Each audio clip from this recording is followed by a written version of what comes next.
Hi everyone, this is Kelly from The Truth in Story, and today I'm going to do what I did before with tarot and kind of look at how I use Oracle by categories. Of course, I'm not going through all, just like with the tarot, I'm not going through all of my Oracle collection, but I'm just focusing on the ones that I actually use and how I go about using them in different ways. So to start off with, this is sort of the easiest category because these are what I would call oracles that sort of have a system in place. So very often the difference between tarot and oracle, actually I have one more I need to add in here in a second after I explain this, but the difference between oracle and tarot is very often that tarot has a very set system. You have a major arcana, you have a minor arcana, you have 4 suits divided by the 4 elements with the numbers 1 through 10 and the quartz system. So there's a very much a system in place that involves light and shadow, and so you get a whole spectrum of answers when you go to do a reading. Oracle very often does not have a system. It's generally bound together by a theme of some sort. So you might have a mermaid oracle that has a whole bunch of cards that are bound together by the theme of being a mermaids, but there's not really a system in place. Those I use very differently than I use of decks that actually have a system. Now, one second. Of course, you're going to have some decks that are going to cross those boundaries. It's going to function as both. The Tao Oracle being one that I think most exudes this. This is a complete system. It has I Ching, it has a specific way of casting it, it has ways of working with the changing lines. I have a video or 2 or 3 on the Tao Oracle so that you can go through that. So this functions very much as a system, and it is complete with light and shadow. This is one of my all-time favorite oracles because of that. But it also functions as an oracle where if you don't know anything to do with I Ching, the images are amazing and the keywords are amazing just to pull as an oracle. But the difference is that you can actually get a complete spectrum of light and shadow because this is the system of I Ching. And so this is a really good example of a deck that can function as a system, which is what I'm talking about here, where with this I would actually, could lay a card out, cast the changing lines, pull that card and see what that is, and it'd be a very specific way of working with a system. This is a system oracle deck. I will be honest with you, because I already read I Ching by itself, I really don't use this deck this way. So this is probably most likely to go in a category of really strong decks with light and shadow, which I will get to, but of course decks can cross over. So I mostly use this as an oracle deck that is complete with light and shadow, and I'll talk about that in another category. But this is a system, right? This has I Ching, there's a system, there's a way to cast this, and it does encompass both light and shadow, so I definitely had to put that in this category. The next would be, that I actually use, would be the Chronicle of Destiny. This is a really wonderful deck, and it is a little bit of a mix between Oracle and Lenormand. It has a very Lenormand-y feel in that you get really concise messages, but it does have a feel of an Oracle as well. And so this does have significators. So with the male and female significator, it makes it quite easy to function as a system, so to speak. And it also, this one's probably maybe the least systemy of all of them, because it really, yes, you have a male and a female significator, but after that it's pretty much, a story going out. But it does have the 4 seasons in it.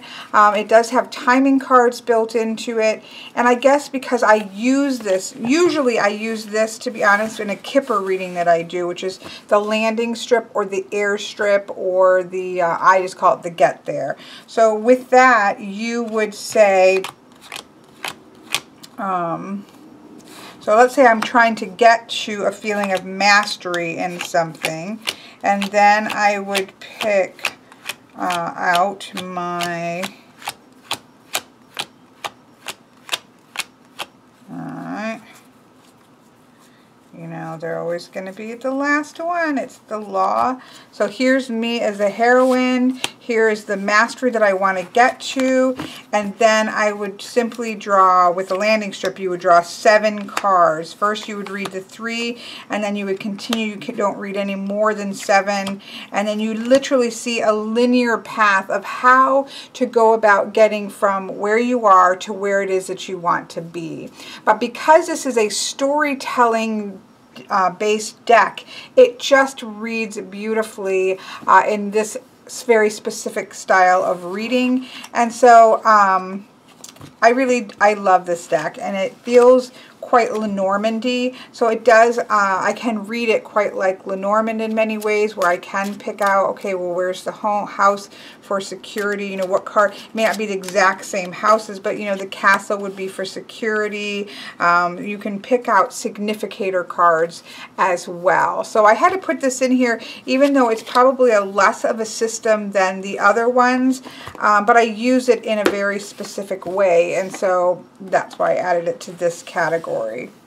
The Curious Oracle is a gorgeous deck that Alex had given to me, and this has a very set system of suits, and within the suits a very set progression. So you actually have 2 sets of numbers because you've got a number that indicates basically the suit that it's in, and then you have a number for what is the progression within that suit.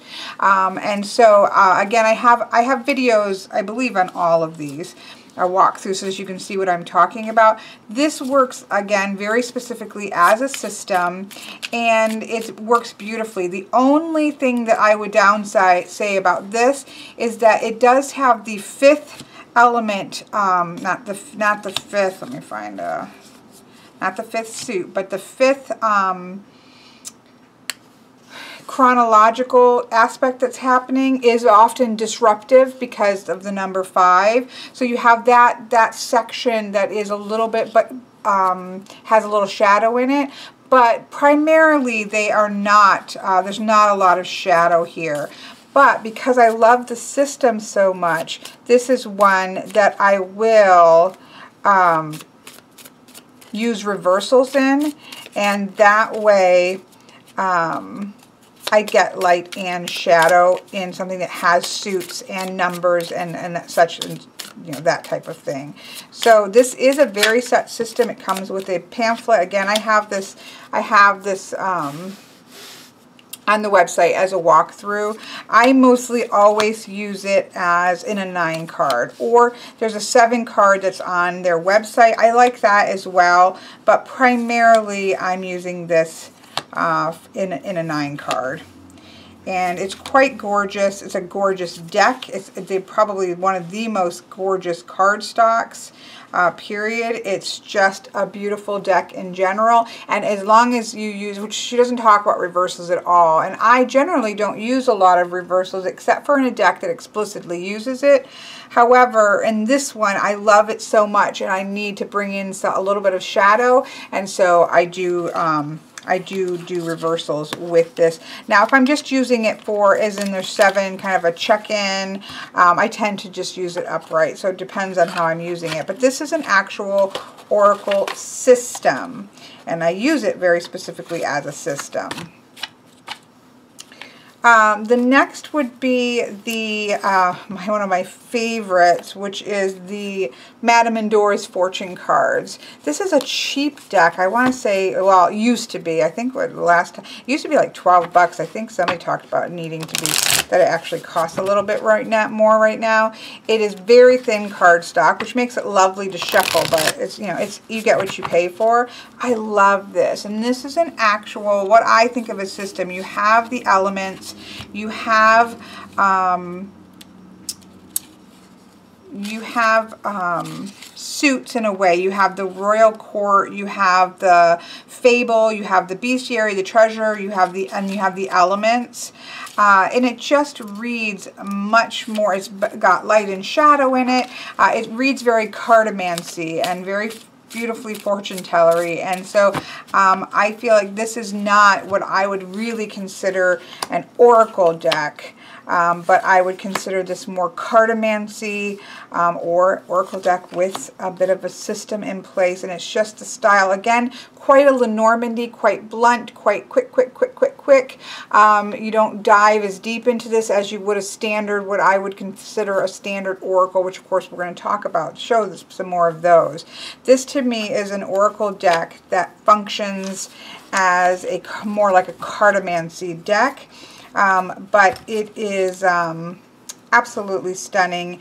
And again, I'll often use this like a tarot. I would set up a 9-card large. I've done my large tarot readings, but with this, I've done 9 cards with this because it does have both light and shadow, and it does have different suits in it. It works well for that.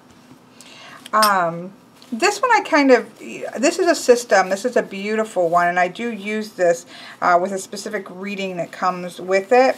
But again, because this is a system, it has a dice, it has a light and shadow flip coin, and it has the 4 elements, and it basically is a condensed tarot deck. So it has the major arcana with, instead of being called that, it's got kind of keywords to the major arcana. It has so for example, this is the Magician, and this is keyword is manifestation. It has 4 element cards, so that when you land on them, you can cast a dice to add what would be the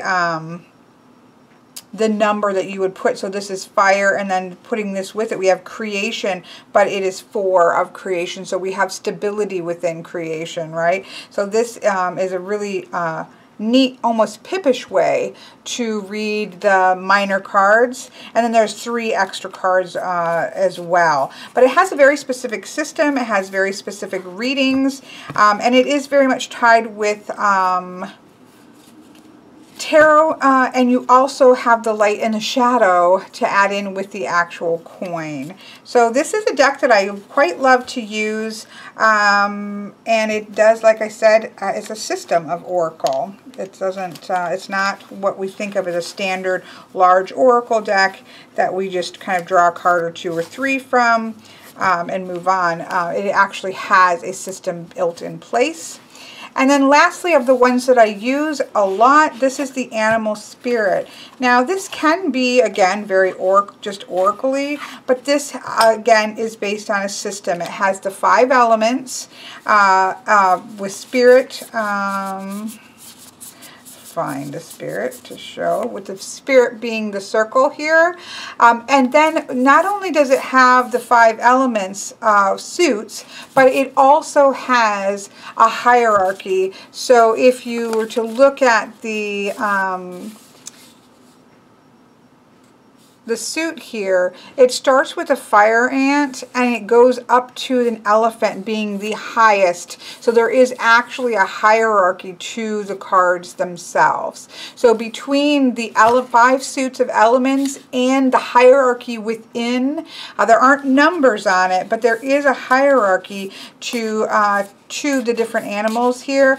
That to me creates a really wonderful system so that you could use it. Like I know somebody that I know had actually done their year ahead spread with this, and you could actually do that because, again, you've got the elemental energy here, you've got the animal and what that connotation might be, and then you can further look into the hierarchy on the scale in that element that it is, and so it functions quite well. Now, by themselves, you don't really have light and shadow so much. Well, vulture, yes, that can be a little shadowy energy, right? But it's also very necessary energy. So that would be the only thing I would say. That would come down to positions, and that would also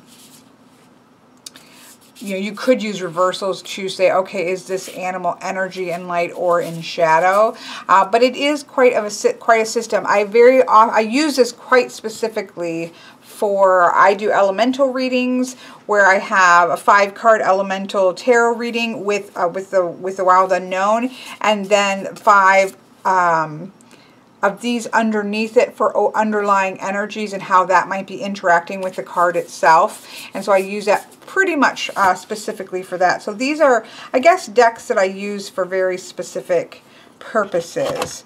But they do have a built-in system in place. And it doesn't mean that, you know, I have other decks that do have systems, and it doesn't mean, but these are the ones that I use the most, number one. And number two,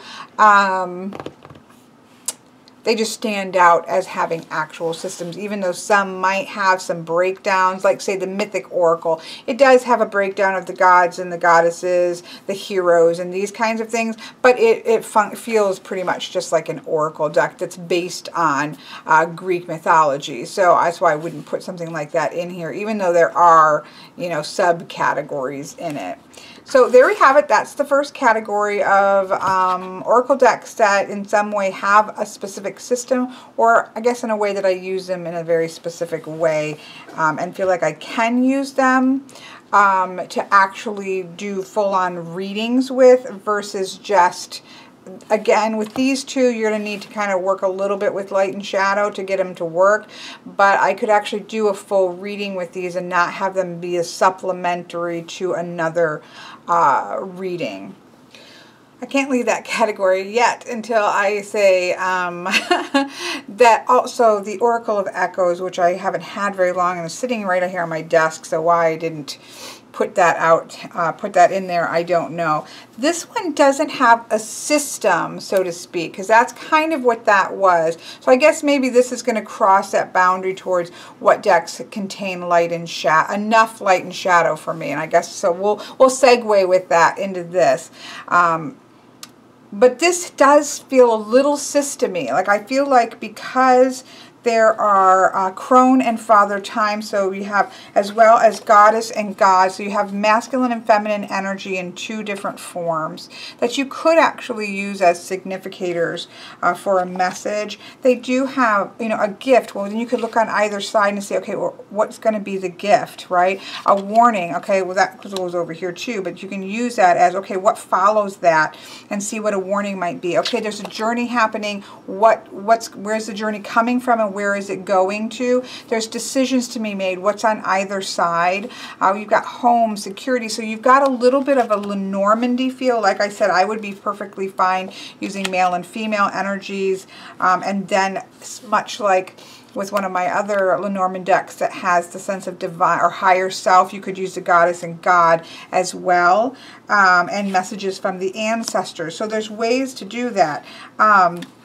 You also have vulnerability. For me is kind of neutral. That can be a good thing and can be both. But there is a fairly good chunk of shadow cards: loss and shadow self, being self-involved, fear, chaos, depression, death, sorrow, letting go, self-sabotage, deceit, discord, oops, not intuition. Vulnerability, like I said, could go either way, and there's other ones that could kind of be read either way. But because this does have a little bit of enough where I feel like I could do a little bit of for example, shuffling. So I have some decisions to be made, right?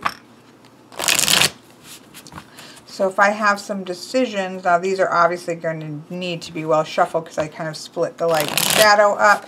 So I'm not doing this as an actual reading, but I could actually go through here, and which you can do with any deck, but I do feel like there are very specific Michael card. So like if I used the crone for myself, I could look on either side, right, and see we have chaos to let go of, and I need to move constantly towards the understanding of imperfection and beauty. I could also look to the, which is what I was looking for, I could look to the Goddess Speaks and see what is my higher self or the sense of the divine feminine have to say to me. And it can be, there's enough shadow here, so decisions, right? So I may need to let go of ways in which I might be sabotaging myself and move towards ways in which there are, make choices that move towards my sense of creativity and expressing my creativity, that type of thing. So there's a very way that I can use this, and it has quite a lot. It's not, I wouldn't say it's 50-50 light and shadow, but it's pretty, it's got a very balanced energy feel because of all of that. So I'm going to leave this out because it kind of bridged a little bit of a system, but I'm just going to quickly talk on it, which a lot of the system ones are similar, but I'm going to just touch on a few of my decks that, and there's not that many, that I really feel a sense of balance between light and shadow, which makes a difference as to whether you're using a deck as affirmation or you're using a deck simply as an actual, its own reading. Now, as I said with the tarot one, this is not, this is just me grabbing things off. And so I'm sure there will be a deck I'll say, oh, I should have put that one in there, right? Like I had to think twice, and because I haven't had this as long, and I just, it's just sitting here right on my table. I just didn't think to pull it, right? So I'm sure there'll be other ones, but these are just the ones that I go to for these specific reasons. It's not indicative of my entire collection. But as I already said, some of this will cross over. The reason why this isn't a system, but the reason why I can read this like a regular deck is because it does have mask feelings can be either way. Forces beyond your control can be either way. Temptation, reckless actions. There can be revelry, but it can go to indulgence. Your judgment being clouded, darkness looming, conflict and danger. Beware about who you trust. Your fates blocked you in some way. Jealousy, barriers, and those kinds of things. And so there are elements of shadow. And so they can be read sort of just as you would a tarot deck because you've got that balance. Same thing here. And I didn't go through real carefully, but Sorrow, Masquerade, the Warlock, Whispering Halls, about, look how depressed he looks. The Road to Nowhere, the Baroness, the Sinking Ship, Conflict, the Shore of Trials, Downfall, right? And again, I didn't go through this entirely, but just kind of pick things out so you could see that it does encompass other energies besides affirmations or, supportive messages, which have their place, and we're going to talk about that. But they do function differently when you have both light and shadow.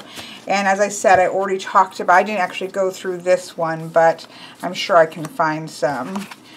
Because this is a complete system of I Ching, much like tarot, you will have both things going on. And of course, now like opposition cards, you have, I'm not going to be able to find them now, but you'll have to just trust me, I guess, on that, or watch my things. That being on shaky ice kind of thing, things that are being dispersed, oppression, things that are decreasing. It's not all about abundance. Things are there's things that are in decrease, and so on. Difficult beginnings and things, conflict. So you have the ability to get messages that aren't, if I'm asking of an oracle deck that is all affirmative messages,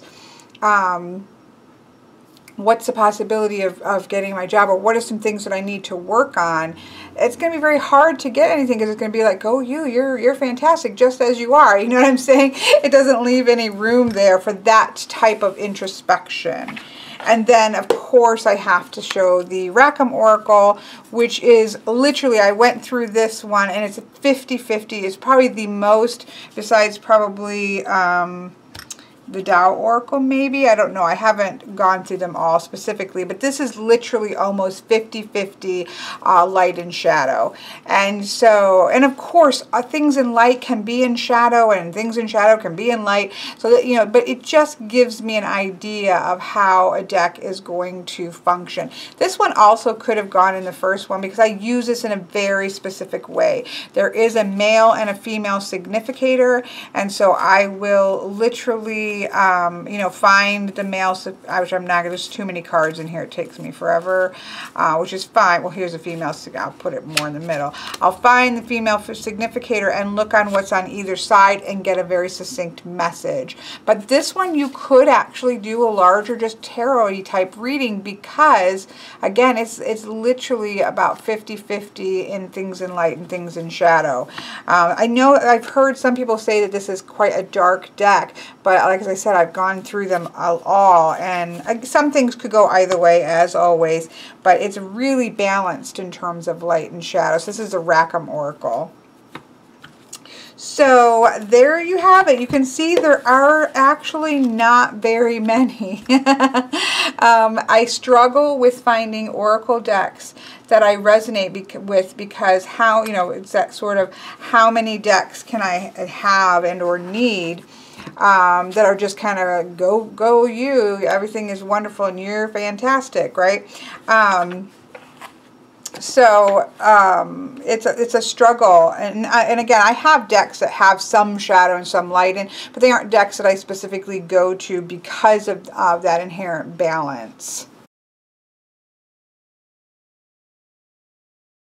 Okay, so then these are probably with the Tao Oracle. I should have that out here. But that to me is a system, so I'm not going to put that in here. These are what I would consider more of traditional Oracle decks. So they're based around a theme. So example, the Halloween Oracle, which is one of my favorite Oracle decks, is based on around the theme of Halloween or Samhain. And yes, there is some light and shadow in here, but mostly it's like there is regret here. This does have a little bit and probably could have, but mostly it's like light after darkness. So you know, okay, there was darkness, but light is coming, so you can see the shadow there. Unnecessary fear. So this one really probably could have gone into the balance here. Blind spots. See, there is some dark in here, and that's the case with a lot of Oracle decks. But I would not use this to do like a full-on reading, other than a 3-card. Now, I do use Oracle straight Oracle decks as readings. Generally, they're 3-card readings, though, and they generally have a position like what to let go of, what to hold on to, and what to move towards. That's pretty typical for me with an Oracle deck, because it just kind of, that's usually what I would want to come to for that. But I come back to the Halloween Oracle time and time again. I really love this. Now, this does go into a little bit of a category. I'm going to get to another specific uses. Okay, I have a couple decks that I only use in a certain way. So, for example, no, we'll get there. It's hard because a lot of things do cross, right? So again, we have the Mythic Oracle. It's not that this doesn't have any light and shadow in it, and it does, but I use this as I would use what I consider a typical Oracle use, where I would do a tarot reading, and then I would pull a card on either side to sort of, I use this a lot with the Gaia Oracle, or Gaia Tarot. Dreams of Gaia Tarot, because it's the same artist, a lovely Raven Phelan, and this is really rooted in self, and so then I can kind of get messages from the higher self or the divine self from the oracle cards, right? Or I could again do three cards here. But generally, I'm using this almost always. I'm using this deck, you know, as a additive to another reading that I'm doing. Again, unless it's a 3-card, or sometimes like the new moon, old moons, I'll use oracle decks that way. But generally, I'm doing something else, such as a tarot reading or a Lenormand reading or a geomancy reading, and I want to pull a card from an oracle. These are just decks that I go to along with the Tao Oracle. Tao Oracle is probably the top. This is a gorgeous deck. This is the Messenger cards. I use this a lot. This doesn't really have a lot, I don't think of any, maybe any shadow in it.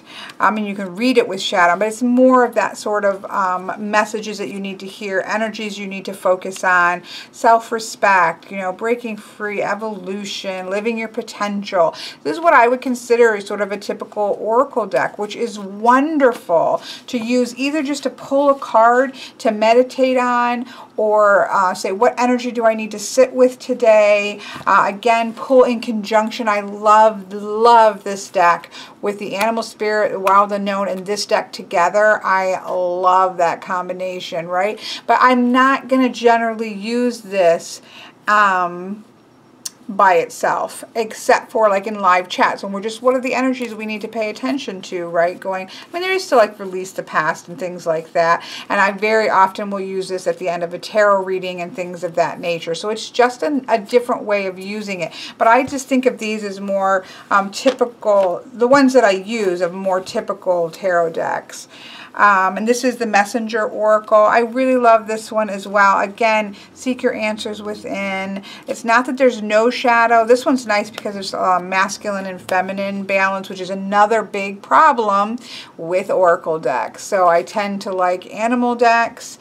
The Mythic Oracle, because it's gods and goddesses, has a nice mix of gods and goddesses. This has a nice mix of masculine and feminine, but a lot of oracles are very feminine based, and you don't get that masculine energy. But this one's quite lovely and balanced. And again, because I use this a lot, it goes beautifully with it as well.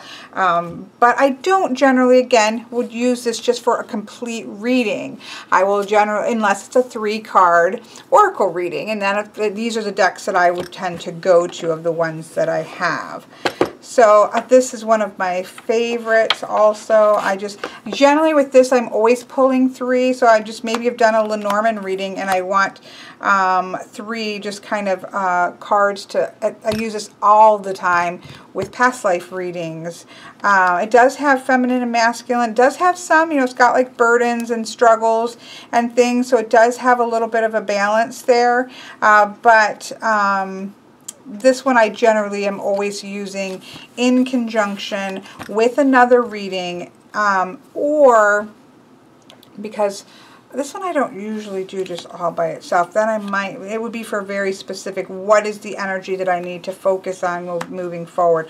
I'm not really going to be using it as a full-on, what should I do kind of about XYZ, or what do I need to know so I can move forward, because it functions more as an oracle where I'm just getting that little bit of a deeper layer. Now you also have to remember and take all of this with a grain of salt, because I am definitely a person who mixes systems. I like to get layers and not just have one surface, and usually if I'm doing just one thing, it would be tarot or geomancy or Lenormand. I don't generally use oracle in that way. Oracle for me very often, unless it's one of those systems I talked about, very often it is supplementing another, just getting that going in deeper. And these are the decks that I very often return to. Now now this one I use all the time, but I do have some decks that I really only use. I use them for very specific purposes. So, for example, these 4 decks sometimes I change it up.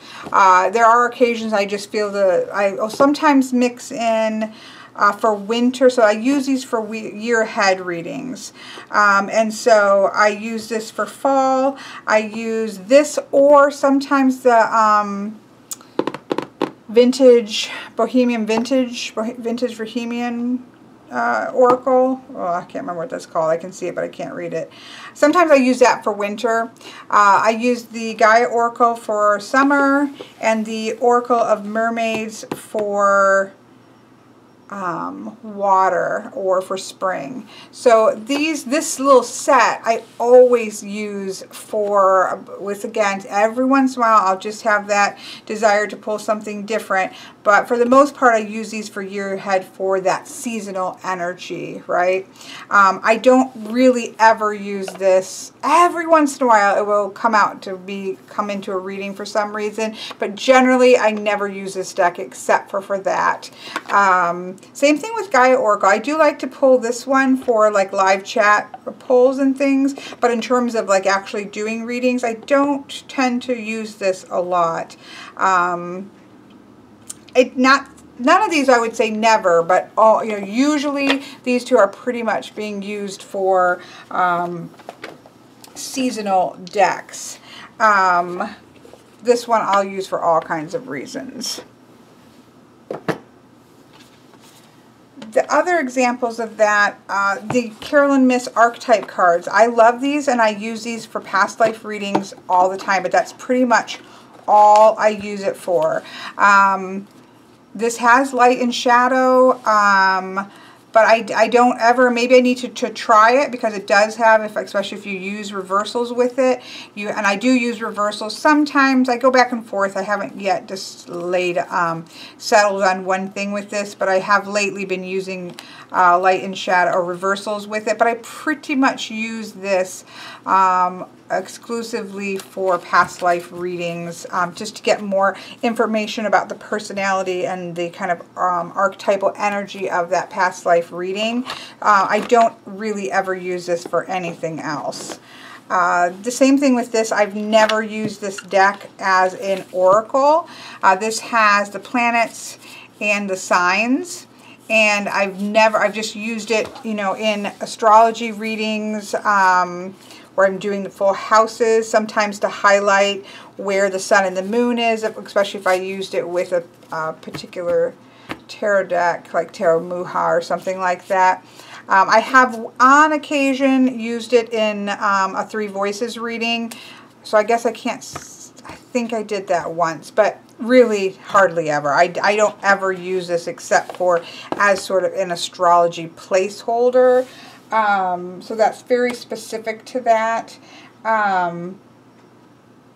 You could say the same thing with this one, although I will say, because this is kind of a learning deck, and again, it has all the suns and the signs and the moon cycles and the asteroids. But so my intention is mostly I use this to set intentions or to set out the energy of what's going on. It's just reflective of the energy that's happening. But I have used this, you know, I haven't had this long enough to really say that yet, but I have used this with a couple just as pulling 3 cards oracle, and I've really liked the energy of it. So this one's still in question, but you know, the main function of this is to express the energy that's already there, not to kind of use it as an actual reading. So you could say that these are kinds, along with that 4 seasonal, that I really primarily only use, especially these two, I really only use them for that aspect of things. They have a very specific function. I would say that my most empowering decks, Halloween Oracle crosses a lot of boundaries, and so does somewhat the Shamanic Healing. But whenever I just want, somebody just needs to be empowered, the Sacred Rebel, I feel like this one really, but the only downside to this is it's extremely feminine. And so when I want a very masculine empowering deck, I don't feel like I actually have that unless I use an animal deck, and I don't really have an empowering. It's not that any of those other decks can't function as this, but when I think about empowerment, I generally go to the Sacred Rebels Oracle. I would like to find something, again, that's a little bit more balance between masculine and feminine. I may have to give the gods and goddesses and gods and titans and goddesses and sirens combo a try, even though the art, it makes me a little cringy, whereas this artwork is absolutely stunning and it's extremely empowering, but it's a very feminine empowering, which is too bad. not too bad. I mean, it's beautiful for what it is, but I just would like something similar that's either balanced between both or also has, you know, one's masculine. The Wings of Enchantment, I find this to be one that I recently, since I've had it, do go to for that sense of empowerment. And truthfully, it's more to do with the, I mean, because this you could use for all kinds of things. It's rather neutral energy depending on what's going on. But the statements in this guidebook, which you've all, if you followed my channel, you've heard me use it. Here we go. But they're very much I am. So I am Heron, and so I am stable. I am focused and alert. I am at peace. La la la. Very I feel like you're invoking energy when you read these. I've said it a billion times, so I won't spend much time on it. But it lends a sense of power to this deck that is very empowering. If I just want to give somebody a message, or I want a message to come through to somebody on how they can embrace their power and embrace their power, what is that energy right now, and how can they embrace it? This is the deck that, these two decks I really think of in terms of oracle decks that are empowering. And again, it's not that none of my other decks can work that way, but when I think about that category, these really stand out. Now, when I have to have this last category of decks that simply give a hug, right? This is my hug deck. I'm not a whole lot on straight up affirmation decks.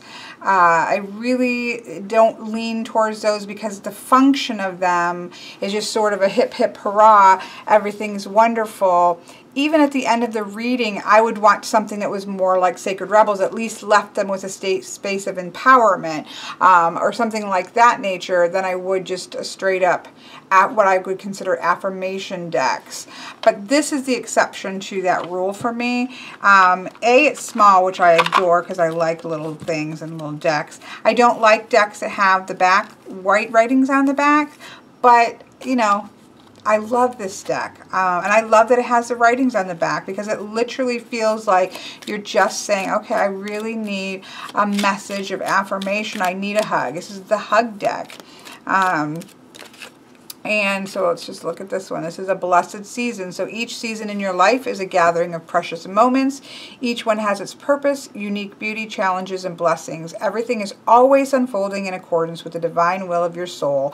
All is a blessing and forever blessed. See, it's like almost like gag me in sweetness, and everything is just exactly how it is, which truthfully is not how life isn't always like that. But sometimes we just need a hug. And that is the function of this little deck called Namaste by Tony Carmine Salerno. And I'm in love with it. It's one of my favorite oracle decks. And it's a pure affirmation. Go you. You are amazing. Everything is amazing. Everything's going to be okay, right? So, and it functions beautifully that way. And but it's a surprise for me. I just bought it on a whim when I think my grandmother was sick, and it works for and I love it. I come to it a lot. This I haven't had as long, but I feel these two energies feel very, very similar to me, which is why I was drawn to this one. Coloration-wise, they seem similar as well. And this does, in the guidebook, talk also in shadow as well, but I haven't yet used it that way. I use this much more similar to this as, okay, what is an energy that I need kind of wrapped around me right now in a positive sense?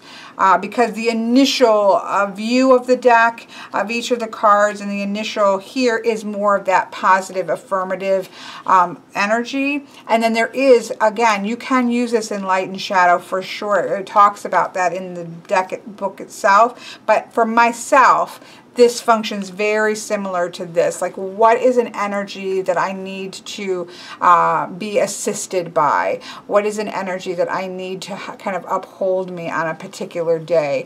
Who do I need a hug from today? And this functions. Again, I haven't had this as long. I've had this for quite a while now.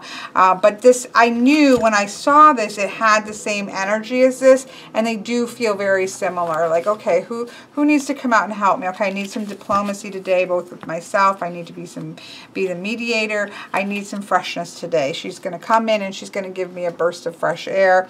This kind of thing. Like, who do I need to come and sort of support me in my day?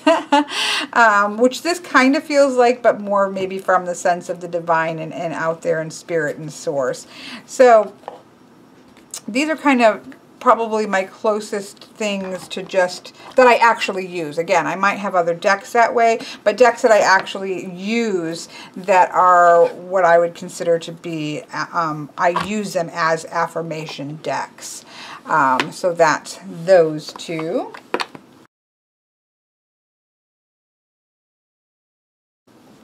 And these are just 3 honorable mentions that should have gone in some category. As I was putting my other decks away, I'm like, well, I at least have to mention these because they're decks that I use. And so, you know, and again, I use a lot of my other Oracle decks, but just because for whatever reason that particular reading, I feel drawn to use that. But the ones that I've talked about are ones that I do, you know, on a consistent basis go to for one reason or another. So I have to mention the Earthbound Oracle, which is a deck by Skull Garden. And you'll notice in my tarot one, I do use his wooden tarot, although generally I don't use it a lot. I use it mostly for certain moons and things when I just feel like, you know, stepping into that sort of esotericness that it has. But I actually really love the Earthbound Oracle. Now, I did remove one card, which is the lucky card with the rabbit foot, because I've talked about that. I just can't, I don't find anything lucky about carrying around a dead rabbit foot. But that's just me. I have always felt that way since I was a little kid. It always made me cringe, so I removed that card. In fact, I think I threw it out. So people have always tried to give me ways I could use that. Just don't bother because it's already gone. But other than that, this was a purchase I've definitely never regretted. I find this really great as what I could call a clarifying card, which I often use Lenormand for, truthfully. If I'm in,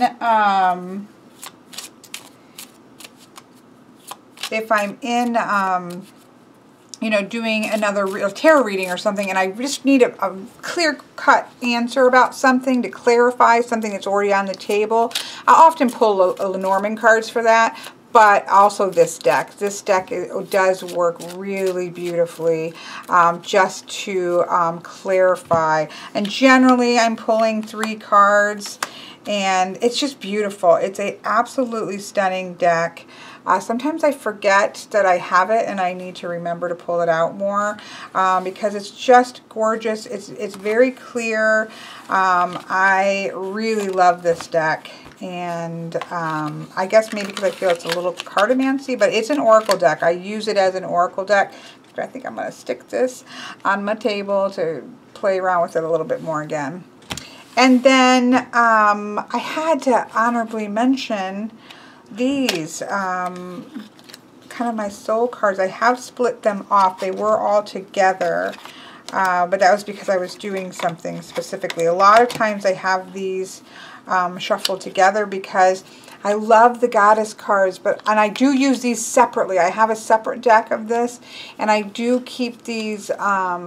Actually, I have another deck that I mixed in with some masculine cards that I made because I love the energy. This is also very empowering. This is also very much what is energy that I need to tap into from sort of that sense of the divine. I just wish that somebody, and I've written to the company that's done both of her decks and said, can you please, because she has a lot of really strong masculine energy, shamans and things. I have her books, and I made some cards. They just don't shuffle quite as well. And I may try, I think Veronica had talked about using photo paper, but that's actually, I did try to do that, and but in combination with these, so if it was a whole deck of the same, it would be fine.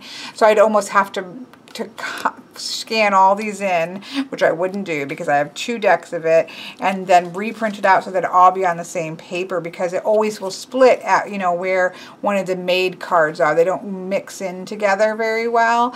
But I just, that would be a soul's desire, would be for this company, which again I have messaged them, to create a God knowledge cards so that I could mix them together.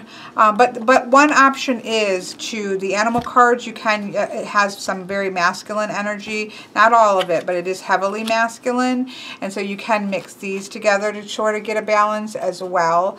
But I do use these a lot with more esoteric, more, you know, working with somebody on their path, more of their spiritual path, like what is if their focus is generally on goddess energy, I will use these as well for that. I just love the artwork of these. I love the mythology behind it. I love the multicultural. So it's just beautiful, and this is definitely an empowering deck as well. So this one for sure I use it more as empowerment, but again, it's so feminine, which I'm not opposed to, but I would really like a balance between the two, or at least a masculine deck as well, a masculine energy deck. And it doesn't mean that I need the masculine energy to work with a male person, because men and women can tap into masculine and feminine energy. It's just that it doesn't have as much representation in Oracle, and that is a between the light and the shadow and the masculine and feminine balance. That's quite a frustration for me in Oracle decks. But I couldn't do a video about Oracle decks without these. I generally use for myself. And her artwork hits me at a soul level. And so I love these very much. And so they're just honorable mentions because they're absolutely stunning. And please, please, please, what is the name of this company? Pomegranate Productions. Please, please, please make a God knowledge card set and make my life complete. Okay, so there you go. A quick look into some of my oracles and how I might particularly use them. I hope that you enjoy this and that you have a wonderful, wonderful day.